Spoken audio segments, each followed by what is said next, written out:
Overbury opposed Carr's affair with Frances Howard. She was the Countess of Essex who wanted her to annul her marriage so she could wed Carr. So they was messing around while she was married. Carr was single. She was married. Big deal. So he was like, I don't like this at all. So he wrote this poem to say, hey, man. You definitely buy in if that's the case.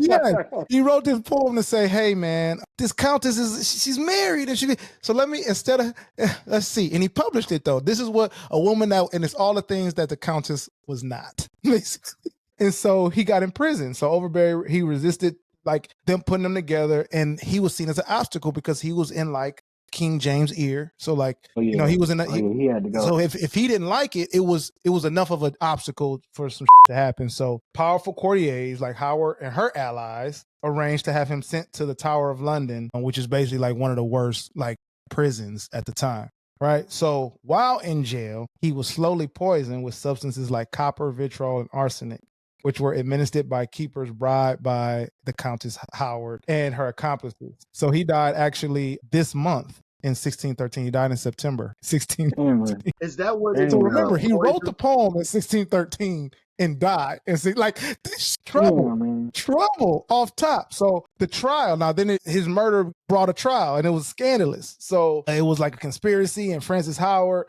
had married Carr, but by the time the trial had started, they were already married. And they were like, yo, what's good? Were you involved in this? And Robert Carr was implicated, but he didn't know what was going on apparently.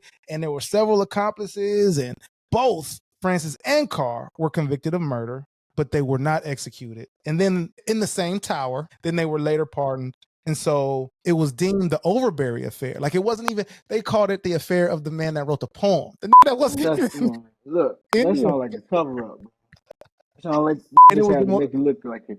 Dog. And it was one of the most notorious scandals in James I's reign. And it actually opened the door for corruption in that court, not like court of law, but like in the court of kings. Like it showed, like this poem opened up like these here doing whatever, and it damaged his reputation. And it also gave this poem, like what they say, aura farming, mad aura, posthumous. It was like Biggie's Life After Death. Like became the biggest poem. Bruh didn't see no love from it because they killed him for it. Yeah.